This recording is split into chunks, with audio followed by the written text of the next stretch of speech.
Welcome to My Week, and thanks so much for joining us. I'm Christy McDonald. We hope you had a wonderful holiday with your family. And as we head towards 2013, give us a chance to take a look at the year that was. How did we do? Is Michigan in a better place?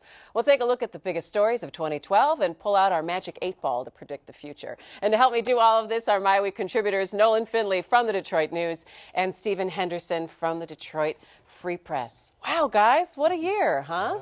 Christmas is over, so we don't have to be good anymore. Oh, that's right. We'll start making the naughty list. Exactly. All bets are off. All right, so let's kind of jump into this discussion, which is just going to be a good, casual, wide-ranging discussion of how the year was, and say, how did we do in Michigan? What's the feeling of how our year was here in Michigan? I think we had a better year in 2013 in Michigan than we've had in a long time. I mean, it ended with 2012. Well, whatever. You're already jumping ahead. You're ahead of us. It ended with a bit of a racket, but I think on the whole, Michigan's in better shape at the end of the year it was at the start. We had good economic growth. We had progress on a lot of fronts, with some certain exceptions. Detroit certainly be one of them. We spent a whole lot of time fighting about politics, but that's what happens in an election year. But we got a good census report at the end, more people in the state. We're better off than we were a couple of years ago, for sure. You have the same feeling? Yeah, I think we're on the climb as opposed to the decline, which I've felt at the end of certain years here in Michigan. We've got some real certainty, I think, coming out of Lansing in general about the kind of leadership that Governor Snyder wants to provide, at least most of the time, to the state and send us forward. I agree with Nolan that Detroit is sort of still an exception there, and there's still a big question mark over where we're headed there. But overall, things are going in the right direction. And so when we step back and we take a look at nationally, what's the feeling at the end of this year? Are people more hopeful, or we have incomes that are a little higher, or we have more employment, or where do you think we are? On all of those. I mean, I think the election did nothing to sort of bring us toward common solutions to our problems. We spent a whole year in Washington doing nothing because of the election, passing really no meaningful legislation, ended with the disastrous fiscal cliff conversations. No, I think you're looking out at a national outlook, national economy that could very well go into recession again. Certainly not going to have the vigorous growth we need to pull ourselves out of the Great Recession. We're still trying to recover from that. No, I don't think there's much to be optimistic about on the national scene at all. Yeah, see, unless the dynamic changes in Washington. They're still playing politics down there instead of looking for pragmatic solutions. Glass half full, glass half empty. It's definitely half full. I mean, this was a bitter, contentious election, and it wasn't just about the candidates. It was about the direction that the country is headed. People spoke loudly in November about the optimism they had for the Democratic message and the Democratic approach to things. I think what we're seeing now is some sour grapes on the other side of the aisle about how that should play out. But we have a very strong leader in Washington in the president. We have a guy who's got now unbridled power, I think, to implement an agenda. We still need to put some meat on the bones in terms of how are we going to reform things so that we can grow. But I think it's way better, way more certain than it was a year ago going into the election. Did you step back in a time machine to 1980? No, 1980 wasn't that. Our hair would all look a lot different. The voters, ours certainly would. The voters didn't send any sort of loud message about a direction or a new direction for the country.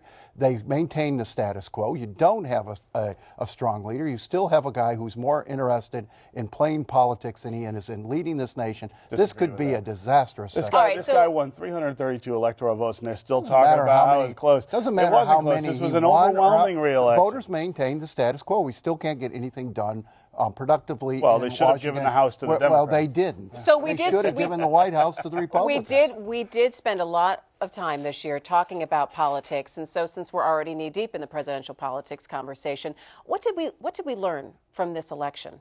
Did we learn that maybe presidential elections are a little too long in the campaigning process? Definitely learned that. Did we learn that debates are maybe a little bit more important than we gave them credit for? I don't think we learned a whole lot from this presidential election, except that incumbents are awfully hard to beat, and that if you're going to beat an incumbent, you've got to give people a reason to vote for you and not simply vote against the guy in the office. We should have known that from the Bush-Kerry race. We should have known that from any other number of races, but Republicans went into this thinking that because they had a failed president, he'd be easy to knock off, and they found that an incumbent president, particularly one who has some pretty good political skills, is not that easy to beat. Well, even regardless of the issues, I mean, could you say the Republicans made a mistake by lining up how many candidates, and so you could hear from various angles of the party? It's funny that the narrative has changed so much. There's only 17 presidents in history who've been awarded a second term. So it is not hard to beat an incumbent president. It happens more frequently than it doesn't. We happen to be on a streak right now where we'll now have three two-term presidencies in a row. I'm not sure that's happened before. That's the era we live in. We're not talking about the 1800s. We're talking about the 1950s or the 1970s. Still, the modern political structure with the amount of money now that influences elections and the ability of the incumbent to mobilize the entire government on his behalf, it makes it very hard. I think one of the things we learned about this country during the last 12 months is how much it's changing, and how much the electorate's changing, how much the assumptions that people make are changing, and how much they're not going to take of this sort of dismissal of large groups of people who have historically been ignored and not played an important role, and now are deciding who's going to lead us. All right, let me ask this. A most impactful piece of legislation that we saw this year nationally and in Michigan? Well, in Michigan, of course, it was right to work. I mean, we didn't see any impactful legislation passed in 2012 nationally. I don't think you're going to see any impactful legislation passed in 2013. All they know how to do is fight.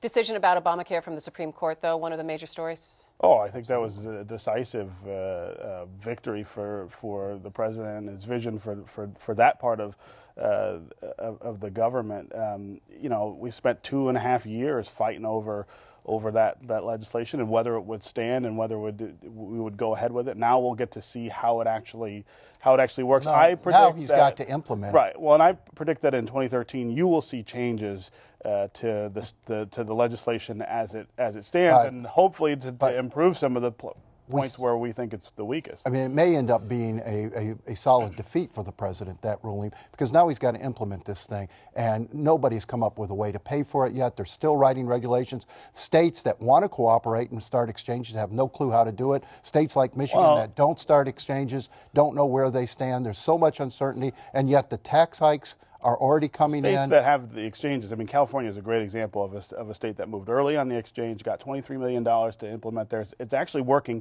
very well there. It's working in some other states with that. All right. The rules aren't written. You have states who are filing FOIA suits against the federal government to try to figure out what they have to do. The government, the Health and Human Services Department, is not writing the rules as quickly as they need to write them, and it's just a mess. They should. The first thing they should do in 2013 is say, "Hey, we're going to pause here and allow the rule writing and the funding sources to catch up with the legislation."